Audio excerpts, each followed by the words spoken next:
मान्सूनपूर्व नालेसफाईची कामे शहरातील विविध भागात युद्धपातळीवर सुरू असून आज महापौर शर्मिला पिंपळोलकर, आयुक्त सौरभ राव यांनी प्रत्यक्ष विविध ठिकाणी जाऊन नालेसफाईच्या कामाचा आढावा घेतलाय. या पाहणी दरम्यान नाल्यातील काढलेला गाळ हा तिथेच न ठेवता तो सुकल्यानंतर योग्य ठिकाणी त्याचे स्थलांतरण करणे, तसेच आवश्यक त्या ठिकाणी नाल्यांच्या संरक्षण भिंतीची दुरुस्ती करणे, तसेच रोबोटिक यंत्रांचा वापर करून शहरातील नालेसफाईची कामे 31 मे पूर्वी पूर्ण होतील या दृष्टीने नियोजन करण्याचे आदेश महापौर शर्मिला पिंपळोलकर यांनी प्रशासनाला दिले आहेत. आज घोडबंदर रोड येथील बटाटा कंपनी येथील नाला, कापूरबावडी, कॅसल मिल तसेच वर्तकनगर येथील तिराणी शाळेजवळील नाल्याची पाहणी करण्यात आली आहे.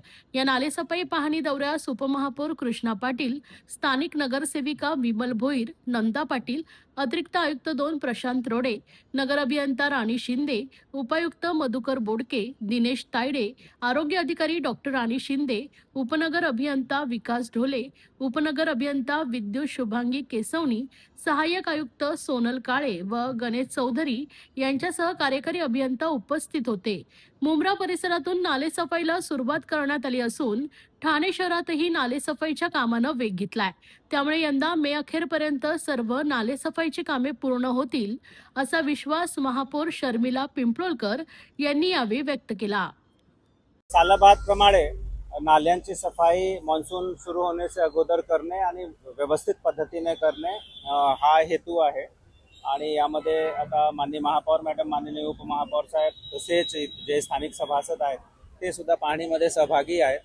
महासभेमध्ये सुद्धा या विषयाबद्दल चर्चा झाली की आपण प्रत्येक वर्षी नाल्यांची सफाई करतो, मान्सूनसाठी सिटीला सज्ज करतो, तरीही काही ना काही त्रुटी राहून जाते, काही ना काही कमतरता असते.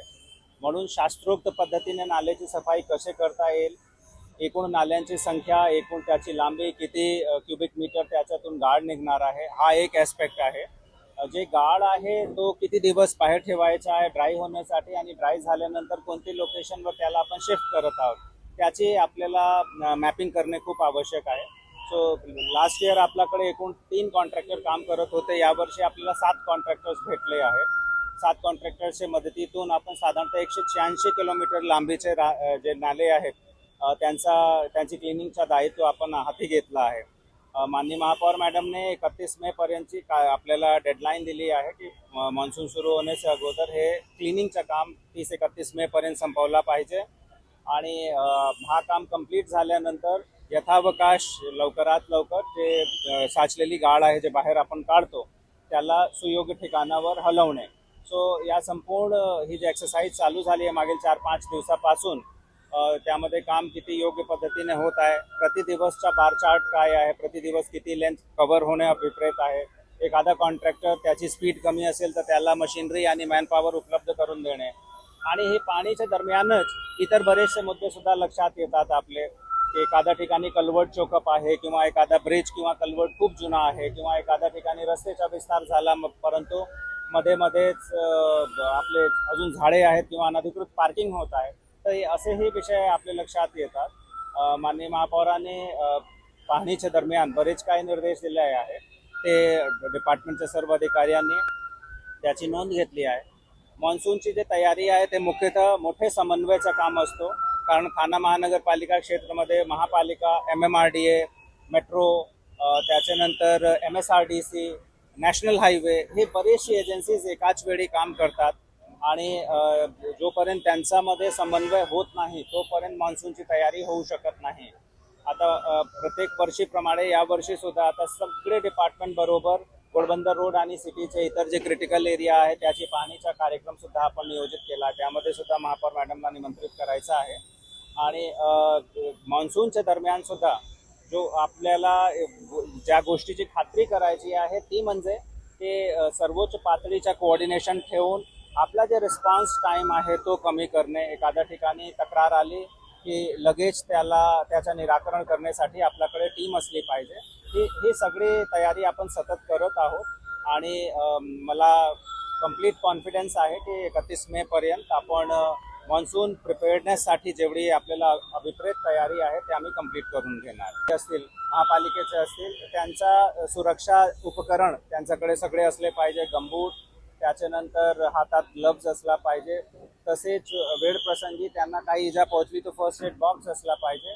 आम्ही खात्री करत आहोत. इथे जे कॉन्ट्रॅक्टर्स आहेत त्यांना सुद्धा सूचना दिली आहे. काही लोकेशन्सवर असा दिसला की गमबूट काही लोकांनी घातलाय, काही लोकांनी नाही घातलाय.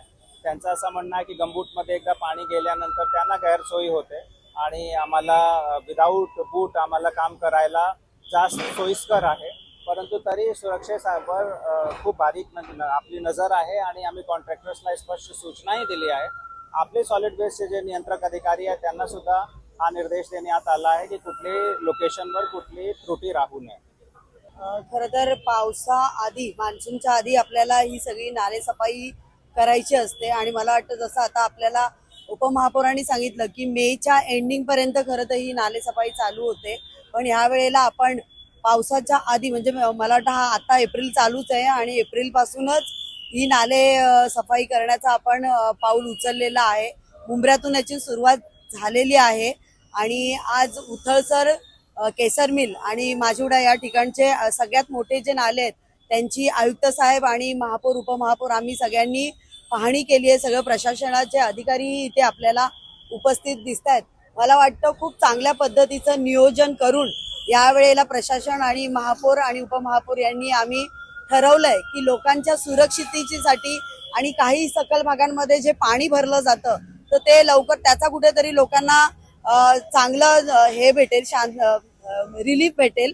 आणि जसं बघितलं की काही ठिकाणी स्ट्रक्चर ऑडिट करण्याची गरज आहे.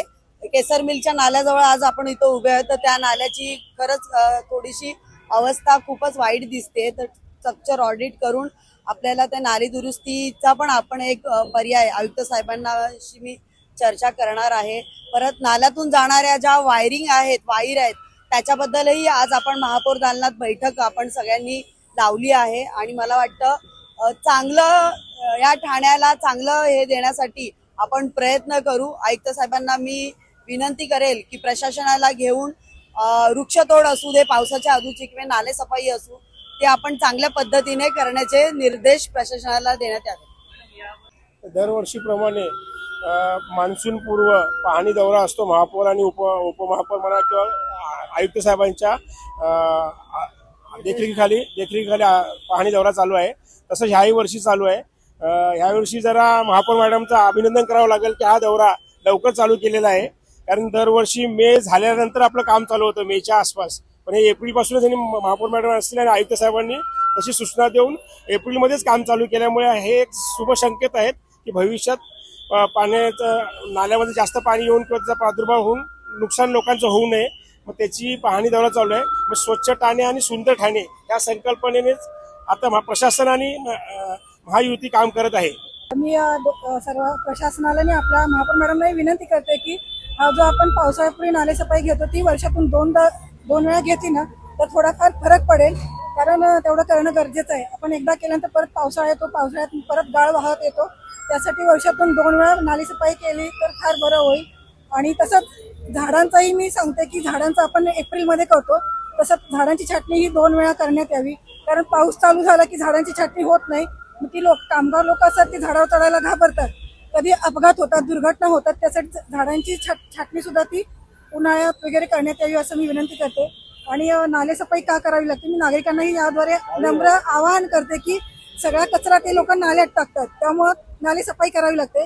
तो जर कचरा नाल्यात न टाकता आपल्या घंटागाड्या असतात त्याद्वारे टाकला तर नालेसफाई साठी जो वेळ लागतो तो आपल्याला कमी होईल. आपल्या स्लममध्ये पण बघितलं गेलं तर बहुतेक कचरा हा आपल्या गटारामध्ये टाकला जातो. आम्ही वारंवार नागरिकांना आवाहन करत असतो पण दुर्लक्ष केलं जातं. आम्ही प्रत्येक वेळी करत असतो. नाल्यामध्ये गाद्या टाकणं असे प्रकार बरेचसे केले जातात. आपलं घरं बांधतात त्याचं रॅबिट नाल्यात टाकतात. त्यामुळे पर्यायाने हा आपला त्रास होतो. नागरिकांनाही त्याची जाणीव असली पाहिजे की नाल्यामध्ये कचरा न टाकता तो आपण कचरा कुंडीतच टाकण्यात यावा.